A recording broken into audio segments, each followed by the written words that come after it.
दोस्तों जैसे कि पता है कि हमारे जो आउटब्रेक्स है वो आते रहते हैं। अगर हम आउटब्रेक्स की बात करें तो सबसे पहले तो हमें दिमाग में जो सबको बहुत कॉमनली समझ में आता है कि कोरोना का टाइम जो आया था। और दोस्तों कुछ जो आउटब्रेक्स हैं हम थोड़ा नेग्लेक्ट कर देते हैं क्योंकि दोस्तों हमें प्रॉपर नॉलेज नहीं होती है उन आउटब्रेक्स के बारे में। बट दोस्तों इन आउटब्रेक्स को भी थोड़ा समझना होता है क्योंकि दोस्तों अगर हम नहीं समझेंगे तो ये जो आउटब्रेक्स है और ज्यादा फैलता रहेगा। इसलिए दोस्तों WHO क्या करता है, वो जो आउटब्रेक जो चले हुए हैं उसके लिए डेटा तैयार करता है और वो अपनी साइट पे पब्लिश करता है जिससे कि लोग अवेयर हो सके।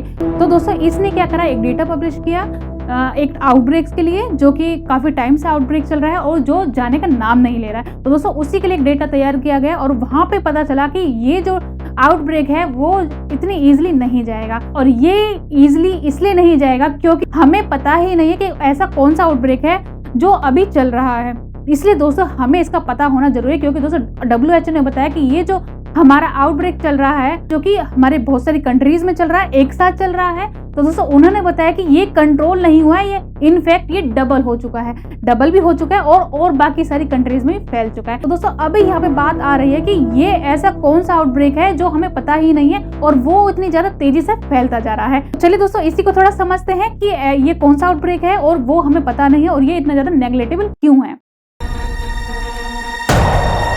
तो नमस्कार दोस्तों, मैं हूं वंदना और मेरे YouTube चैनल में आपका फिर से एक बार स्वागत है। तो दोस्तों हम यहाँ पे बात कर रहे हैं एक ऐसा आउटब्रेक के बारे में जो कि ज्यादातर लोगों को नहीं पता है और इसका पता होना बहुत जरूरी है। और दोस्तों पता होना इसलिए जरूरी है क्योंकि दोस्तों ये अगर हम इसके बारे में हमें नहीं पता होगा तो ये जो आउटब्रेक है वो और ज्यादा फैलता रहेगा। जैसे कि हम यहाँ पे देख रहे हैं कि WHO ने एक डेटा तैयार किया, वहां पे उन्होंने बताया कि ये जो आउटब्रेक है वो और ज्यादा कंट्रीज में फैल चुका है और यही रीजन है क्योंकि हमें इसके बारे में पता ही नहीं है। इससे पहले ये इतना ज्यादा सीवियर बन जाए तो हमें इसके बारे में जानना ही होगा और इस आउटब्रेक का एंड करना ही होगा। यहाँ पे बात हो रही है हमारे कोलरा के बारे में। दोस्तों कोलरा यानी कि हैजा, जो कि हम बहुत ही ज्यादा कॉमनली सुनते कि किसी को हैजा हो गया। बट दोस्तों हमें ये नहीं पता है कि इसके भी आउटब्रेक रह चुके, इसका भी पेंडेमिक चला हुआ है। तो दोस्तों यहाँ पे हम बात करेंगे कोलरा की जो कि हमारे बैक्टीरिया से होता है और इस बैक्टीरिया का नाम है विब्रियो कोलेरा। और दोस्तों ये जो बैक्टीरिया है वो में कंटेमिनेटेड पानी और हमारे खाने से आता है। तो दोस्तों बात यहाँ पे हो रही है कि ये जो बैक्टीरिया है,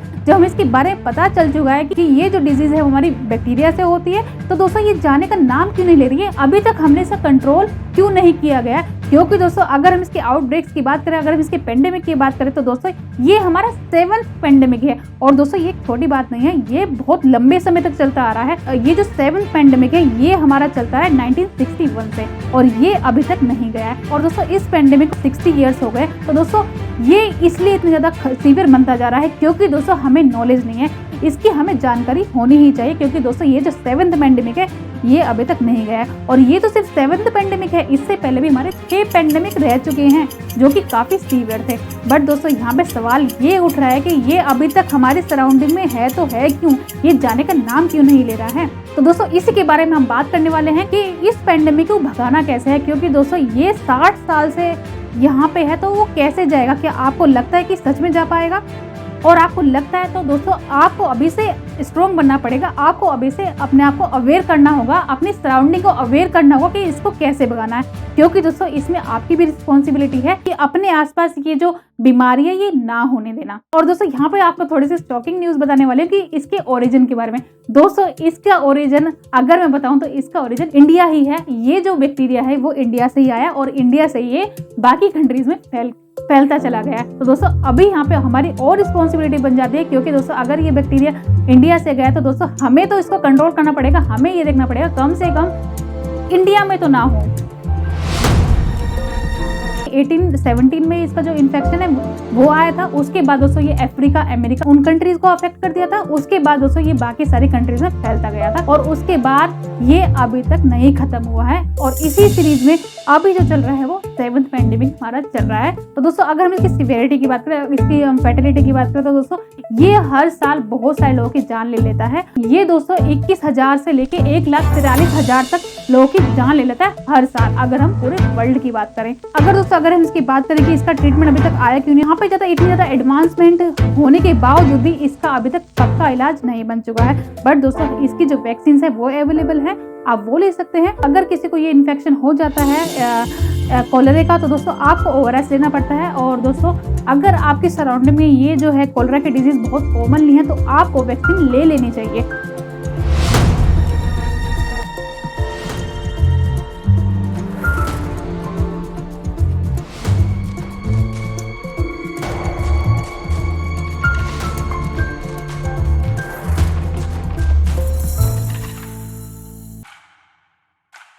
दोस्तों 1854 की बात होती है, तो वहाँ पे इसका मेन पता चला था कि ये जो हैजा है वो कैसे होता है। तो दोस्तों वहाँ पे पता लगाया था कि ये जो हैजा जो बीमारी है वो हो रही है एक पंप से जो कि कंटेमिनेटेड थी। जब उस पंप को हटाया गया तो देखा गया कि ये जो बीमारी है वो कंट्रोल में आ चुकी। तो दोस्तों इसी से पता लगा था कि ये जो बीमारी है वो इसी वजह से इतनी ज़्यादा स्प्रेड हो जाती है, इतने सारे लोगों को इन्फेक्ट कर जाती है, क्योंकि हम जो है कंटेमिनेटेड पानी पी लेते हैं, हम कंटेमिनेटेड खाना खा लेते हैं। ये जो कंटेमिनेट हमारा पानी हो जाता है, फूड हो जाता है, दोस्तों ये जो है हमारा क्लाइमेट चेंज की वजह से भी हो जाता है, क्योंकि दोस्तों हमारा जो सीवेज सिस्टम है वो जो वहाँ का जो पानी है वो हमारे पीने के पानी में आ जाता है। तो दोस्तों इसका एंड होने कैसे वाला है, क्योंकि दोस्तों इतने सारे लोग की जान लेता जा रहा है, हर साल लेता जा रहा है। तो दोस्तों इसी के लिए एक रोड मैप बनाया गया और उस रोड मैप में क्या किया गया, एक टारगेट तैयार गया और टारगेट क्या था कि इसको 2030 तक कैसे भी करके खत्म करना है। और दोस्तों इसको खत्म करना इतना इजी नहीं है, ये इजी तब बन जाएगा जब आपको प्रॉपर नॉलेज होगी, क्योंकि दोस्तों आपको नॉलेज होगी तभी तो ये इस डिजीज को रोक पाएंगे, क्योंकि दोस्तों आप ही रिस्पॉन्सिबल होंगे इस डिजीज को फैलाने के लिए। क्योंकि दोस्तों आपको नॉलेज नहीं है तो आप इसको कैसे कंट्रोल करोगे। आप क्या करोगे, अगर आपको हैजा हो जाता है तो सिंपल आप जाओगे और दवाई लेके आ जाओगे, क्योंकि दोस्तों आपको नहीं पता है कि इसके बारे में करना क्या है। बट दोस्तों अगर आप इस तरह की एजुकेशनल वीडियोस देखते हैं तो दोस्तों आपको काफी अच्छी इन्फॉर्मेशन मिलेगी, आपको नॉलेज मिलेगी और आपको पता चलेगा कि ऐसे डिजीज को, ऐसे पेंडेमिक के आउटब्रेक को कैसे कंट्रोल में लेके आना है। तो दोस्तों आपको इस तरह की वीडियोस जरूर देखना चाहिए, क्योंकि दोस्तों आप इससे अपने आप को, अपनी कंट्री को और अपने परिवार वालों को सेफ रख सकते हो। तो चलिए दोस्तों आज का टॉपिक मैं यहीं पे समाप्त करती हूँ। वीडियो अच्छी लगी है तो लाइक कर देना और अगर आप इस चैनल पर नए हैं तो प्लीज सब्सक्राइब भी कर देना। फिर मिलते हैं एक नई वीडियो के साथ। आज के लिए नमस्कार।